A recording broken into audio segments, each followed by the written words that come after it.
श्यामनगर नाम के गांव में आस्था नाम की एक विधवा औरत रहा करती थी। 4 साल पहले उसके पति गुजर गए थे। उसे अपने पति के मौत के जिम्मेदार मानकर उसके ससुराल वालों ने उसे घर से निकाल दिया था और उसके मायके वालों ने भी उससे मुंह मोड़ लिया था। इसीलिए वो एक बूढ़ी औरत के साथ रहने लगी, जिसे रोज के कामों में मदद की जरूरत थी। एक सुबह की बात है। अम्मा उठिए, आपकी चाय तैयार है। अरे आस्था, कितनी बार कहा है तुझे, मेरी नींद मत तोड़ा कर। अम्मा माफी चाहती हूँ, लेकिन आपको दवाइयाँ लेनी थी और इसीलिए मैंने सोचा आपको थोड़ा जल्दी ही जगा दूँ। आस्था, ज्यादा दिमाग नहीं चलाएगी तो ही अच्छा होगा। बूढ़ी औरत के तेवर बहुत थे, पर आस्था ने उसकी देखभाल में कोई कसर नहीं छोड़ी थी।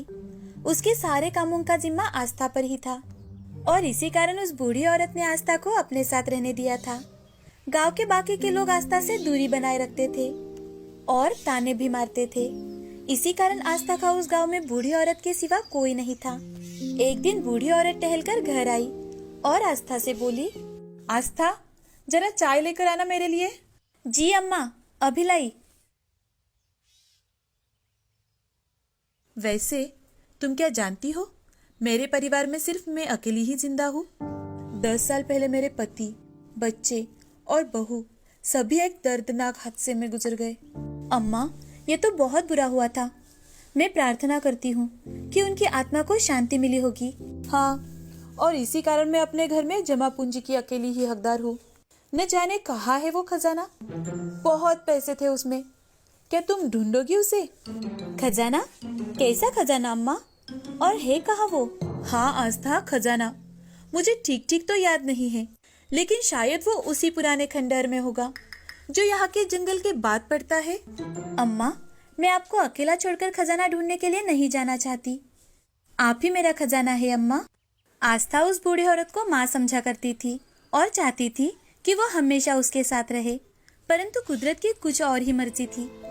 कुछ ही दिनों में बूढ़ी औरत ने अपनी आखिरी सांसें ले ली और आस्था जैसे टूट ही गई। अम्मा, आपने भी मेरा साथ छोड़ दिया, अब मैं किसके सहारे जीऊंगी? ओ अम्मा। कुछ दिनों तक सुध-बुध खोई सी आस्था अपनी ही दुनिया में गुम थी। एक दिन आस्था घर में सोई हुई थी।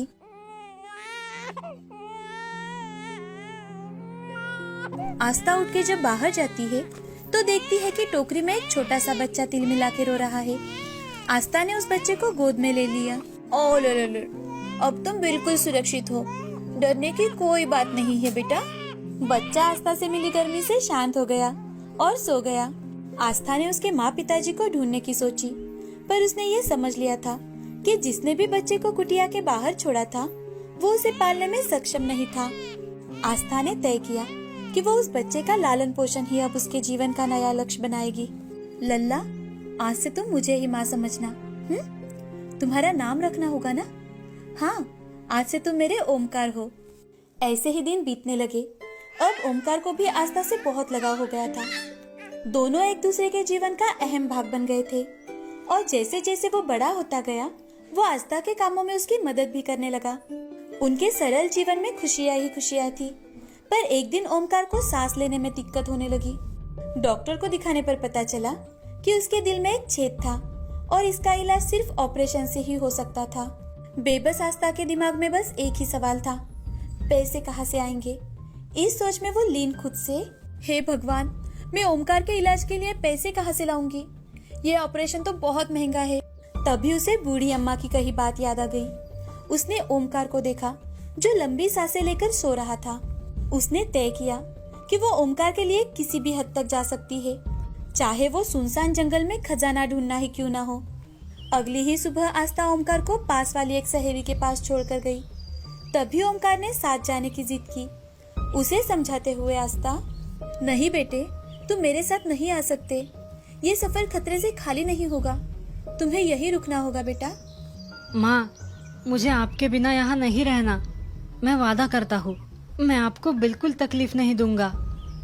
बेटे की हट से आस्था हार गई और फिर साथ में दोनों माँ बेटे सफर पर निकल पड़े। आस्था ने इस बात का खास ध्यान रखा कि ओमकार को दम न लगे। धीरे धीरे वो जंगल से गुजर रहे थे। थकान महसूस होने पर दोनों वहीं पर बैठकर पानी पी लिया करते थे। ऐसे ही 3 दिन गुजर गए। अब ओमकार बहुत ही कमजोर महसूस करने लगा था। उन्हें वो खंडहर अभी तक नहीं मिला था। तभी आस्था को पास में ही एक झोपड़ी नजर आई, लेकिन वहां पर कोई भी नहीं था। दोनों ने कुछ देर झोपड़ी में ही शरण लेने की सोची।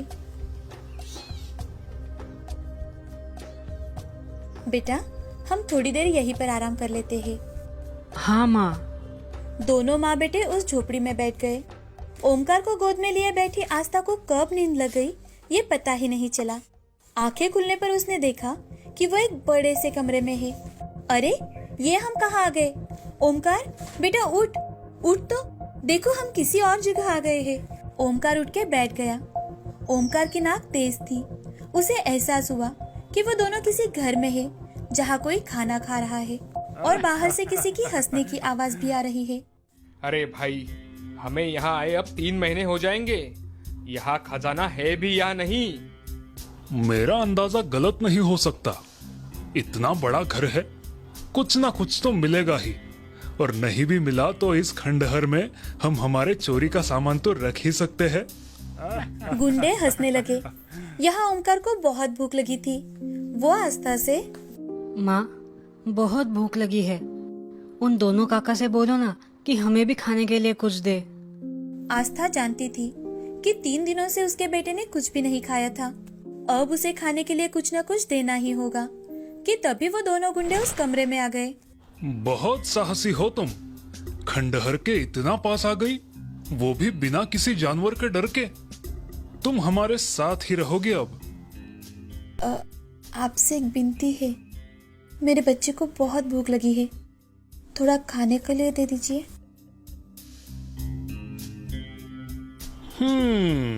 तुम्हारे बेटे को तो हम खाना दे ही देंगे, बदले में हमें क्या मिलेगा? आस्था डर सी गई, परंतु ओमकार ने बड़े ही साहस के साथ उस गुंडे के सिर पर एक लकड़ी दे मारी। माँ, चलो यहाँ से, ये काका अच्छे नहीं है। आस्था और ओमकार भागने लगे। जब गुंडे ने ओमकार को पकड़ने की कोशिश की तो आस्था ने उसके सिर पर एक पत्थर मार फेंका। दोनों भागते हुए एक मंदिर के कक्ष में चले गए। वहां जाकर दरवाजा बंद कर लिया। न जाने कहाँ आ गए हम। अम्मा ने कहा था कि यहाँ उनकी जमा पूंजी है, परंतु यहाँ पर तो मुसीबतों के अलावा कुछ भी नहीं मिल रहा। हे देवी माँ, हमारी रक्षा करो। ओमकार को अब तेज बुखार चढ़ने लगा था। बाहर जोरों से बारिश होने लगी थी कि तभी अचानक से बिजली कड़की। उससे आई रोशनी से आस्था ने देखा कि मंदिर के पीछे कुछ चमक रहा है। आस्था वहां चली गई और उसने देखा कि मंदिर की पिछली ओर एक अलमारी थी। थोड़ा जोर लगाकर जब आस्था ने उसे खोला तो उसकी आंखें खुली की खुली रह गई। उसमें बहुत से पैसे और जेवरात भी थे। उसके साथ एक पत्र भी था। आस्था बेटी, तुम मेरे लिए भगवान की देन हो। तुमसे बुरी तरह से पेश आने के लिए माफी चाहती हूँ। जिस तरह से तुमने मेरी देखभाल की थी, कोई अपना भी नहीं करता। ये खजाना मेरी तरफ से तुम्हें भेंट समझना। मेरी ये विनती है आस्था कि इस जायदाद के तुम ही हकदार बनो। इससे अपना और दूसरों का भला करना बेटी। उम्मीद है कि देवी माँ तुम्हें यहाँ तक जरूर ले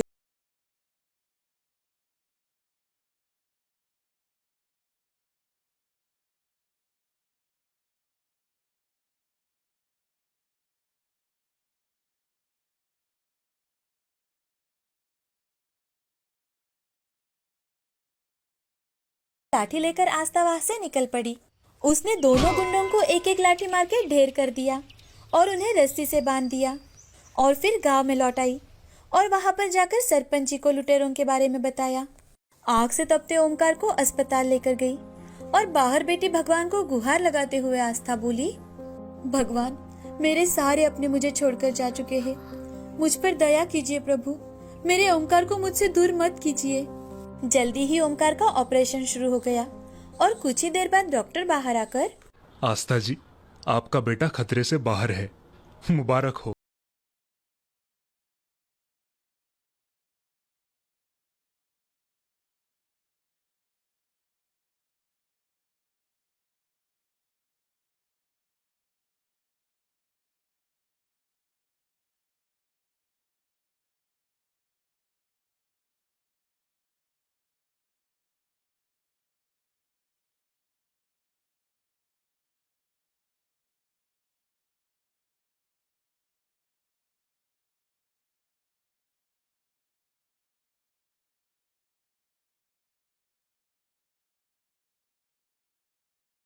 शक्ति का स्वरूप होती है।